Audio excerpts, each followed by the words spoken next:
we rejected them. Because at that point, we did not realize that when you fund an early stage startup, it's more about the founders than the idea.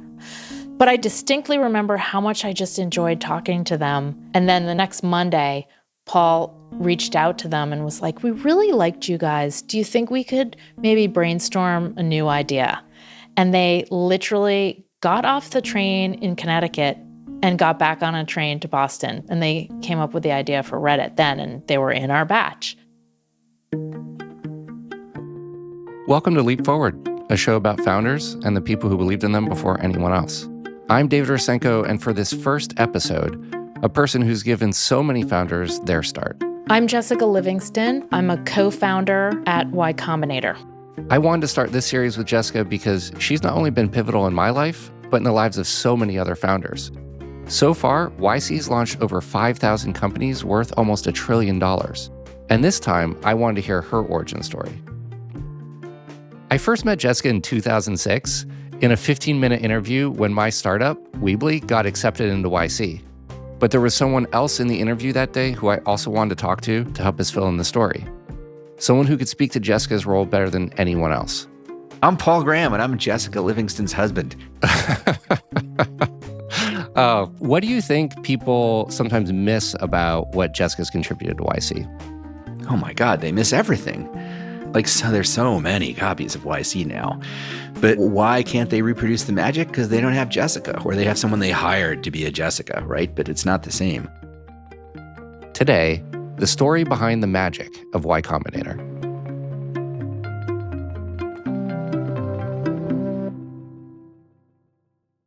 How are you doing? I'm good. Look, I'm super excited to talk to you today. You've had such a huge impact on startups. You've had a huge impact on me. And you famously have this uncanny ability to just read people really quickly and accurately. And so I really wanted to dive into a little bit more of your background and kind of where that came from. I'd love to just understand, just from the very beginning, where were you born and what was your childhood like growing up? Oh, well, I was born in Minneapolis. But I only lived there for a few months because when I was 6 months old, my parents got divorced. And I moved with my dad to Boston, where he was from. And my childhood, was pretty normal considering I didn't have a mother, because I was raised by my dad and his mother, my grandmother, who I lived with. I'd live with my grandmother during the week, and my dad lived about a mile and a half away. And I'd go to my dad's house on weekends, and he'd come to dinner at my grandmother's every night. But my childhood was, pretty standard, pretty happy. Yeah. Tell me more about your dad and your grandmother. What were they like as people? Well, my dad was amazing because you have to imagine a single dad in the 1970s being a parent to a daughter. No dad did that, really. And so he raised me. And so I'm forever grateful. He worked for the Gillette company his entire life. And so I had never known about startups as a result. I thought, what you do is you go work for a big company and you stay there for as long as you can and have a good, retirement plan there and all of that. But my grandmother, his mother, she took me in when she was 62 years old, if you can believe it. Imagine raising 4 kids on your own. And then at 62, you have kids, bringing in a baby. Start all over in again. Diapers. So I owe so much to her. Because what I found very comforting growing up was that she was always there. I could always count on her. Mm-hmm. And as a result, she was just such a sort of constant, comforting presence for me. So I was really lucky to have that team of my grandmother and my dad. Do you think there was anything growing up that kind of, you famously have this sense for people? Where do you think that came from? Was it something growing up or was it something that developed later? I think it was growing up. I think it's inborn. A lot of people ask me this question, and I feel a little bit awkward because I don't know if I'm that great at reading people's characters. But from a very young age, because I was an only child, and so I think I had a lot of adults around me. And so I was always trying to, read them and what's going on. And you could never get anything past me. If an adult tried to sort of brush me off somehow, I'd know that they were trying to do that. And I'd ask a lot of questions. I was very inquisitive. And I'm just very interested in human psychology. I don't know. It's in me. Do you remember at that point in time, like, did you have something you imagined being when you grew up? No, David, I'm going to be the most boring person you interview because I had no idea what I wanted to do. Everything was very near term. It was sort of like, what's next on the schedule here? Okay, I'm going to high school now. Okay, next I'm going to college. And I graduated, and a lot of my friends had jobs. And I was like, I have no clue what I even am good at or want to do. Like, this was in 1993. Okay, so this is before the internet. So you're looking for jobs in the newspaper. I mean, listeners are just going to die when they hear that. So I came home, and very sadly, like the day after I came home from college, my grandmother passed away of cancer. So that set me off on not a great course. I was sort of very sad, as you can imagine. But I was living at home with my dad, kind of like, oh gosh, what do I even do? And a friend of mine from the town, she had gotten a job in like a training program at Fidelity Investments. So this was on the phones at Fidelity Investments, like customer service. And so I thought, well, I could try it out. I mean, that's how clueless. I was just like, I don't even know if I am interested in finance. But I was like on the phones on the night shift in this training program, like taking calls. I mean, what I really didn't like at Fidelity was that they monitored your every action. Like on those phones, they knew how long every call was, how long you were off a call before you took the next call, how long you took going to the bathroom, like everything. And it was very intense, Yeah. And I said, yeah, this isn't for me. Yeah, talk to me a little bit about what kind of that transition from, I'm curious to hear those kind of next few job experiences and then how you first got interested or kind of came upon this idea of startups. Yeah, there really is like no rhyme or reason in my professional background, honestly, to Y Combinator. Like everyone always wants to see some clear indication that someone who does something interesting later in life, like always wanted to be that way, or like that I sold lemonade or hustled and made money as a child somehow, or was entrepreneurial. I was not. I was a hard worker. I will say that. I was like a reliable, hard worker. I rarely called in sick. And so my jobs back then, the other thing is like you couldn't have like a gap in your resume or it looked bad. So I never left one job until I had a new one going. Like I almost never had time to think about what I want to do. So I was at this investor relations firm, and that was very interesting. But it was a sweatshop. If you left at 6 p.m., that was an early night. Right. And I remember this one woman I worked with, she was such a phony. And she would stay late, get the free dinner. She'd, charge it to a client. She'd call her family, make all her long distance calls. This is at like 8:30 p.m. And then at, 9 p.m., she'd write an email to all of our bosses saying, just a quick update that I've done this. So, timestamp, she was there at 9 p.m., that kind of thing. And so I was there for a while, but then I was like, this is pretty grim. So after that, I did a total about face, and I said, what I really love doing is sort of planning events. So I got a job at Food and Wine Magazine, working on their big event out in Aspen every year. I mean, it's just such a hodgepodge of experience, David. For someone who started his startup right out of college like you probably can't imagine the like weirdness of going from different job to different job. Then I moved back to Boston, back to my dad's house, and got a job at an investment bank where I worked in their marketing department. And then the bubble burst, and then things started to sort of go downhill. 2003, you could feel it in Boston for sure. Yeah. And I remember at this point, I had started dating Paul. And I remember saying to Paul, this is just now so not fun working here. I remember as I was dating her thinking, she is so wasted on this lame investment bank. She worked so hard. I don't think she had ever taken a sick day off like in her life. I think there was one point where she had the flu and she went home at lunch, right? But like she worked so ridiculously hard for them. And, what good does it do, right? So she definitely seemed like the kind of person you would want to work with for sure. And I said, I need to create like a project for myself that I'm interested in, that I can be passionate about, And that's when I started writing Founders at Work. And I did that on the side. And that was fully a result of dating Paul and sort of learning about startups for the first time in my life, talking to him. I didn't know any programmers or people who started a startup. I didn't even know the word startup back then.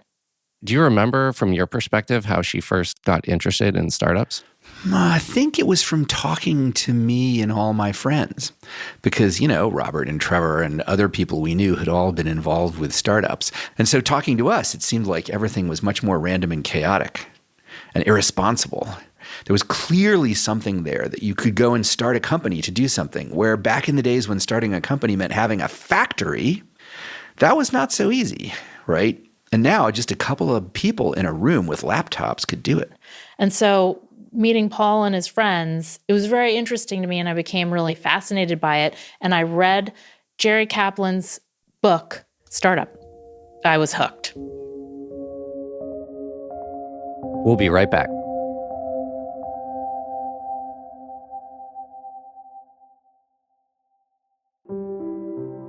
And now back to the interview.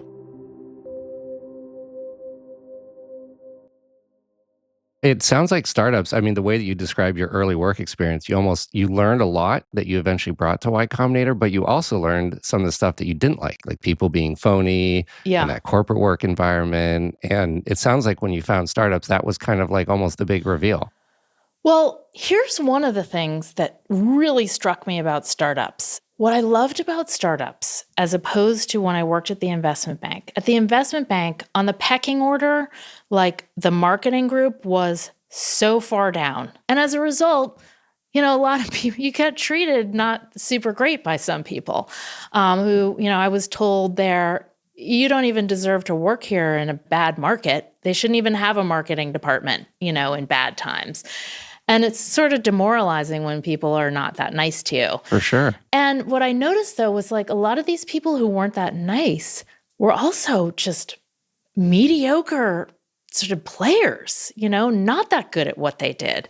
And I thought, why am I working so hard and trying my hardest, working with these people who aren't that good and are unpleasant to work with too? And I thought, that doesn't seem right, that the mediocre people are running the show. And what I've observed with startups is, like, if there's a mediocre person, they get fired, And the people who, of course, are starting the startup, like, it's very rare that a pure mediocre person starts a startup. So before we kind of get into starting a Y Combinator, I also just want to take a pause and do you remember the first time that you met Paul? And do you remember what your first impressions were? Yes. I mean, unlike my childhood, I have very clear memories of meeting Paul. Let's see. I'm trying to think of where to start. So at age 30, I was sort of having a sort of midlife crisis a little bit. My sort of long-term boyfriend and I had broken up, and I was really very sad about that. And by the way, added on to this layer of misery, I was living at home with my dad and stepmother, which was wonderful. I mean, could not have been nicer. But as a 30-year-old, living in the Boston suburbs with, your family is not that cool. And so I just worked all the time, didn't go out much. Then I said, okay, I got to get out there. And one thing I did was I took this class at Harvard's Extension School. It was an acting class, David. Oh, wow. I've never taken acting in my life. I mean, the last thing that I had done was Mary in the school play in 6th grade. And I took the acting class because I thought maybe it will help me with public speaking, because I would get very nervous. And so I thought, what the heck? It'll be something to do. So I took this acting class, and there was a guy in it who was co-hosting a party with 2 other people in Cambridge that I was going to go to. So this guy, Marat, was my friend from the acting class. He said, okay, the party's this Saturday. Hope to see you all there. So I show up. I almost didn't go actually, because I was sort of like, oh, my wingman, my friend wasn't available, who usually would come with me. And so I was going by myself. And I was like, oh, I don't even want to go. And I think my dad was like, really, you need to get out of the house. You should go to this party. Yeah. So I show up on the doorstep and I'm like, oh, hi, I'm Jessica Livingston. I'm here to see Marat. And the guy who greeted me was like, Marat, he's not here. He joined the Wesley Clark campaign and he moved to Arkansas last week. Didn't he tell you? And I thought, like, my heart just sank to my stomach. And I thought, no, he didn't. And I thought, okay, I'm going to go in. And if I don't know anyone, I'm just going to like go out the back door and no one will notice. As it turns out, not one person from my acting class was there. I literally went to a party where I did not know one person. And it was at Paul's house. He was the co-host. And I actually didn't chat with him. I thought he was married, actually. A friend of his was standing next to him, and I assumed they were married because I didn't know anyone who lived in a nice house, who wasn't married. They all lived in apartments if you're single. Anyway, but I did wind up chatting to Paul. Do you remember when you and Jessica first met? Oh, yes, very vividly. I was standing in the kitchen, and she came back into the kitchen, and I asked her if I should take her coat or if it was part of her outfit. And she remembers thinking that I was sophisticated for as a man for asking such a question, for being able to know the distinction. It was a long white leather coat. Do you remember like your first impression when you met her?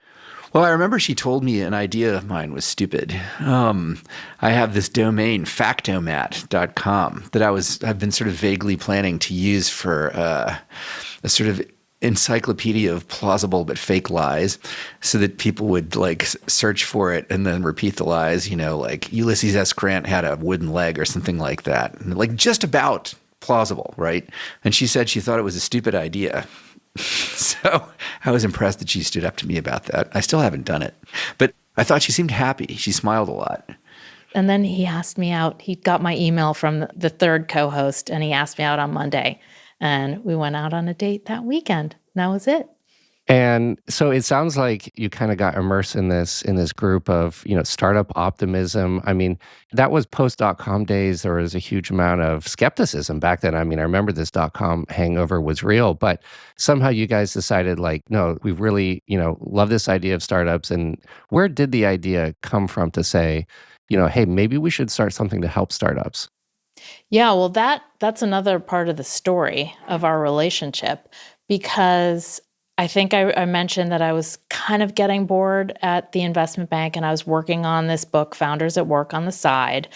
And then I became aware of a position that they were looking for at a venture capitalist firm, a VC firm in Boston, was looking for a director of marketing. And I thought, well, that sounds kind of interesting. I'm going to go interview for that. But they took a long time. And in hindsight, it was probably only 2 months, but it still felt like a long time. And like VCs do, they were taking forever to make up their mind. And meanwhile, every night I was telling her, you know what you should do when you go and work for this firm? You should change it in this way, and this way, and this way. So over the course of those 2 months, Paul and I would go out to dinner every night. And he would, you know what you should do me. That's when he waggles his finger at you and says, you know what you should do? And he gives you an idea.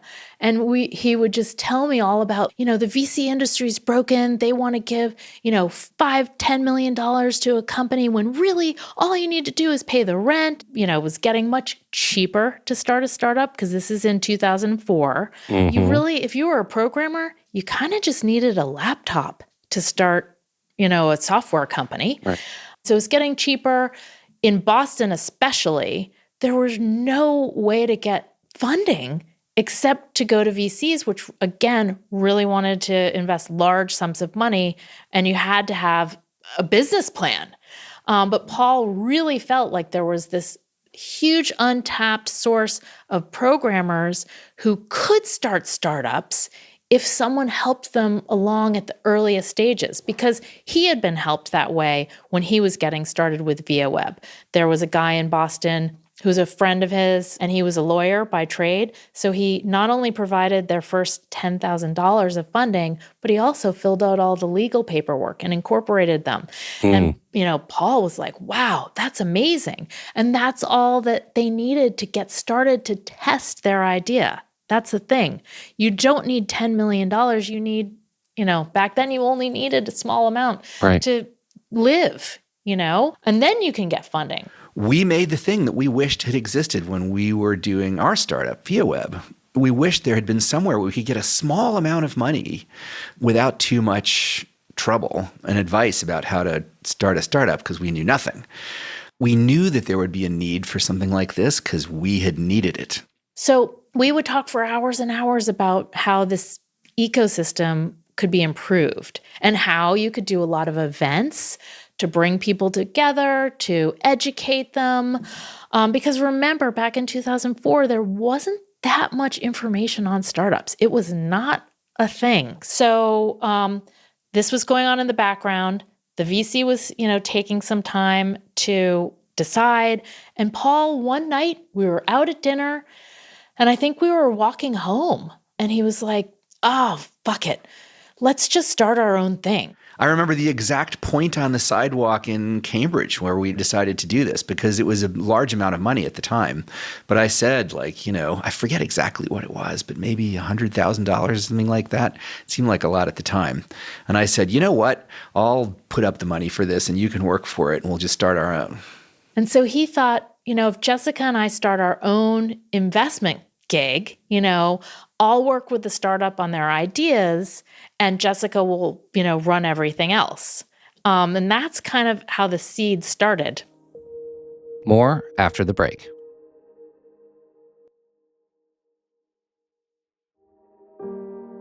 And we're back. There's so much that was really distinctive about YC kind of as you guys getting started. And listening to your story, there's so much about almost what you learned from your past about what you didn't want things to be like and how you wanted to do it differently. One of the things that was so distinctive that I remember really blew people's minds was just this 10-minute interview. And if you have a 10-minute interview, you don't have months to look at spreadsheets and decks. I mean, so much of your quick assessment that you have to make is the read on the people. How did you guys decide on just that super short interview?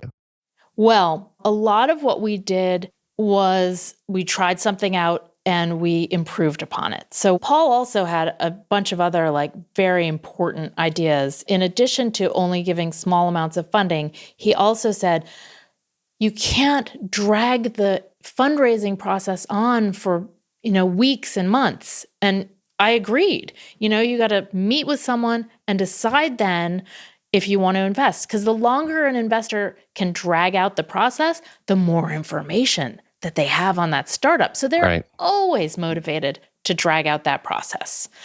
So we said, we're not going to do that. And what we decided was, because all four of us had never been angel investors, we said, well, we got to do something to bring us up to speed and learn how to angel invest.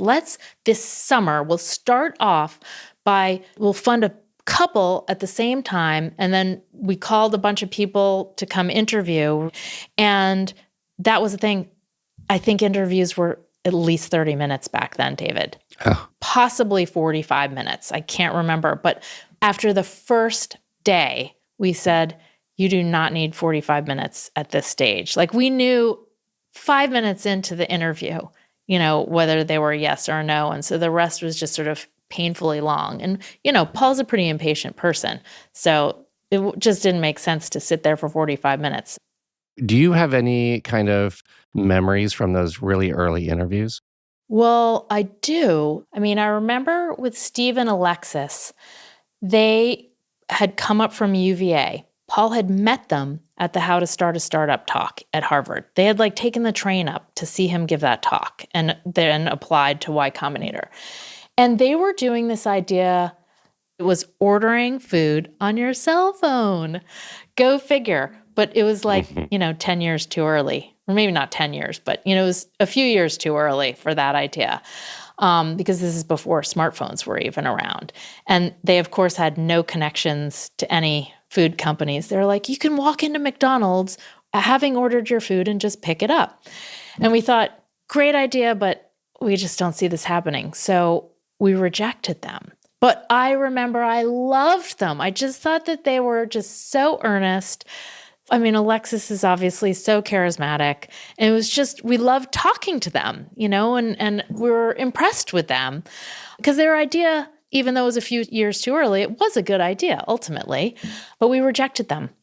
Because at that point, we did not realize that when you fund an early stage startup, it's more about the founders than the idea. We thought it was about the idea. So I distinctly remember how much I just enjoyed talking to them. And she was bummed that we turned them down. She really liked those guys. And so I thought, oh, Jessica's sad. I need to figure out how to make Jessica not sad. Maybe there's some way we can accept them after all. I know, I'll call them and say we'll fund them if they'll do this other thing. And then the next Monday, Paul reached out to them and was like, we really liked you guys. Do you think we could maybe brainstorm a new idea? And they literally got off the train in Connecticut and got back on a train to Boston. And they came up with the idea for Reddit then, and they were in our batch. When did that social radar talent first become apparent? Like, was there one interview, or was it just kind of a process where you're like, oh, wow, her judgment is really good?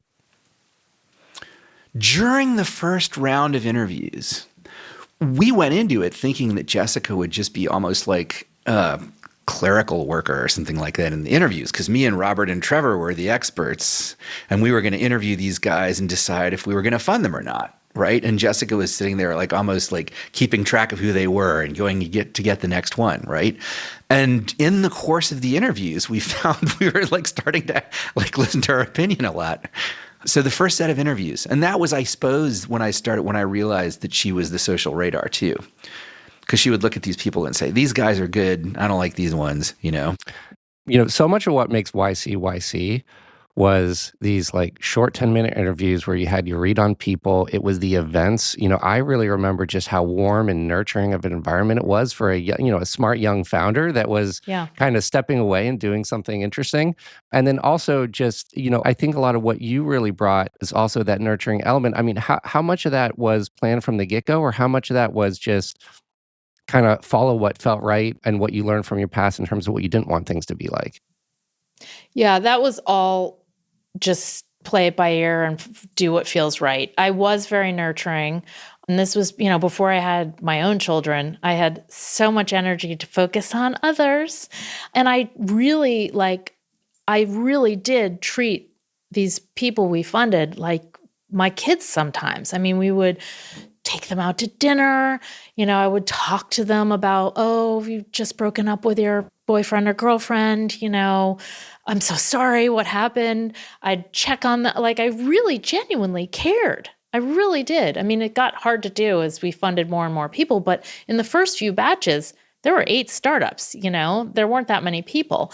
Every Tuesday night when we'd have dinner, that felt to me like inviting them into our home, even though it wasn't actually our home, but it felt like a home, inviting them in. I would have gone to Whole Foods and bought all the food and the special, the cookies and lemonade. Do you remember the lemonade we'd always have and everything? And Paul would physically cook the dinner. He was the chef for many years before that became too much. And we realized like he can't chop the onions and advise startups at the same time. So we got to cook in. But like it really was like a dinner party.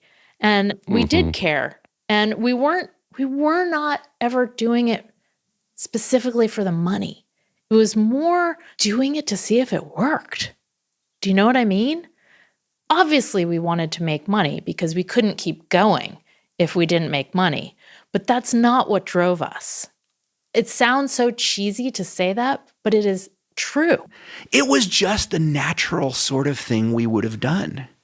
Did it seem unnatural? Of course not. That was just like if we funded people, we didn't know how investors worked. We'd never been around any investors. We were in Boston.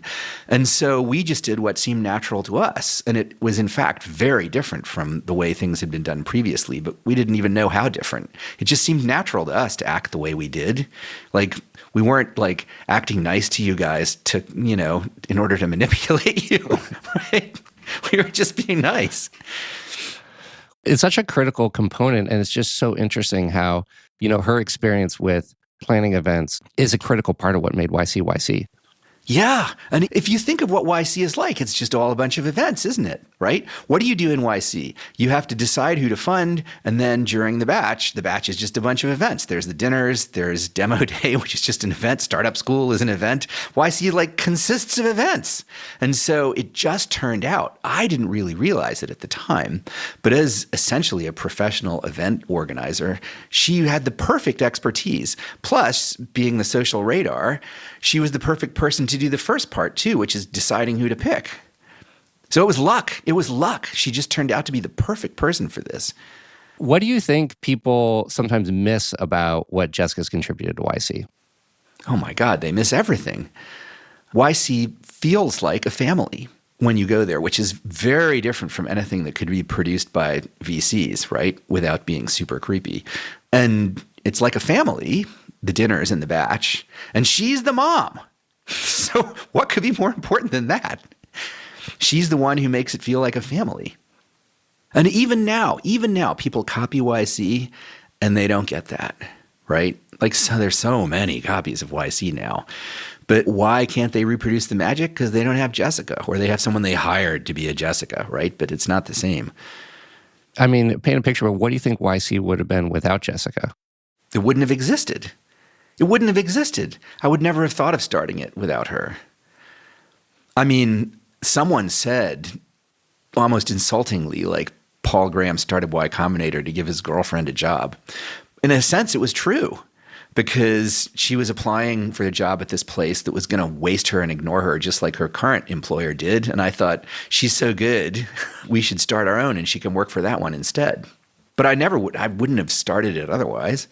Because, we used to call her Jessica the Incorporator. Like she got Dropbox incorporated, all these companies back in the day. She was this de facto paralegal.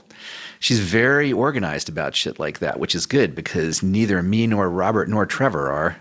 Someone had to be. She was the organized one. She was the one who got our bank accounts and was in charge of everything. I mean, so it obviously worked. YC's funded some of the biggest companies, of the time. I mean, just to name a few, you have Airbnb, you have DoorDash, you have Stripe, you have Coinbase, Instacart, Dropbox. We talked about Reddit. I mean, these are just, the list goes on and on, literally. I don't know how often you just take a moment, but I think it's 5,000 companies and the companies are worth almost $1 trillion total between all the companies. I mean, just reflect on that. Like, did you ever think that that's where things would end up when you started this way back in Cambridge? I definitely didn't. I mean, we had low standards. We would have been excited if when Google bought one of our startups, we were delighted. We were so psyched. We had very low expectations. And I remember thinking when we started, one of the things Paul wrote in an essay was, don't just join Microsoft, start a startup and get Microsoft to buy you. That could be a new way to do things for young people. Starting a startup shouldn't be so weird. And I remember thinking oh gosh, that would be really exciting if, Microsoft actually bought one of our startups. But could you imagine if one of our companies went public? That's the holy grail. So it just seemed crazy at the time to think that could ever happen. You would have had to be some sort of insanely arrogant person to imagine then that it would become what it has been. We had a lot of luck. We were doing what we were doing at exactly the right moment to be doing it, right? Betting on young founders instead of MBAs. This was exactly the turning point when it was happening. It was amazing luck that Jessica was the perfect person to do this. I didn't know how perfect she was. All I knew was she seemed to be really hardworking, but it turned out she had all these other skills that were perfect too. But I can tell you the secret. Here's the secret to doing a startup with your girlfriend or spouse or partner. It's really good if you have complementary expertise.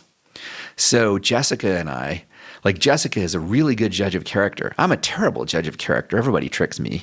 I'm fairly good at programming and math and stuff like that. And Jessica's not so good at programming and math, right? And Jessica's really good at organizing events. And I don't know anything about organizing events. And so the things we would do didn't overlap. We would completely defer to the other one. Do you know in the entire history of our relationship, we never once had an argument about Y Combinator? Never once. We had arguments about the things other couples have arguments about, like in-laws and stuff like that, but never once about Y Combinator. Wow. That's actually incredible. Like I would have imagined being a couple and then working together in a business that somehow there'd be more friction there. There would be if your abilities overlapped. But ours don't. We're completely complementary. And that was another totally lucky thing. The two of us fit together like this sort of jigsaw puzzle or something.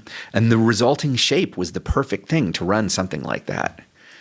How have you seen Jessica grow, from those early days, grow as a person and as a founder throughout the years? Like I thought she was great and like worth starting a whole thing just to employ. But she like felt like she had to go and work for whoever would have her, Like I was indignant that this investment bank she worked for didn't seem to appreciate her, but more indignant than she was, I think. But gradually, she's gotten more confident after 20 years. Still, I would say her big secret is she's a big deal in the startup world. And like secretly, she still worries that she's a nobody and that everybody overlooks her, which at least makes her nice and modest, unlike most big deals in the venture business. But it's not really accurate, is it? Was there ever a moment where it like all kind of hit you, like looking at all the impact of everything that you've done? Well, I mean, it did happen sort of gradually. So, I mean, it hits me now. I think of that, I practically want to cry. And of course, what impacts me is how many lives we've affected. And not just people's professional lives, but their personal lives and their best friends and people who were in their weddings and people who didn't know each other and helped people with like health crises in the Y Combinator community and all the good things that happen as a result of these people that we funded, not all of whom are successful. A lot of these startups died, but those individuals, the alumni, are still part of the community. And that's what I sometimes am just staggered by. It makes me really proud and happy. Well, thank you so much for doing the show today. You've had such an impact on so many people's lives. And I did want to end just by saying thank you for taking a chance on 3 college kids from Penn State all the way back in 2007, because Weebly would not have been what it turned out to be without you, without Paul, and without YC. And it certainly had a big impact on my life. So thank you for starting YC and all the work that you put into it. And look what it turned out to be today. Oh, thank you, David. I'm so glad we funded you all those years ago. And I'm just so glad to see how you've grown up and where you are now. I'm like a proud mom.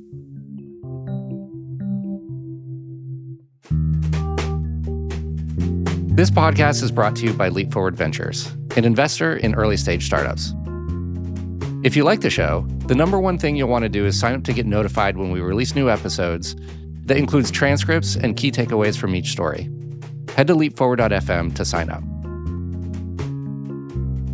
I'd also love to hear your feedback on the episode and who you want to hear from next.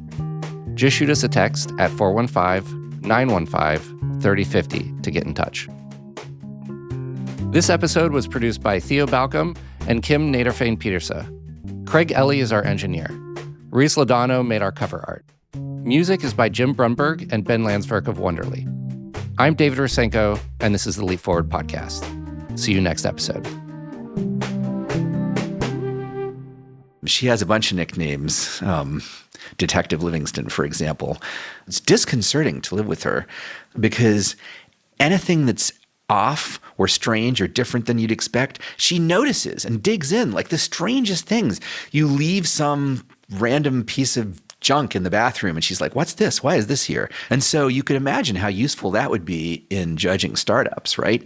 Because they're coming to do interviews. A lot of them basically try to lie their way through the interview. Well, they're not lying their way past Detective Livingston.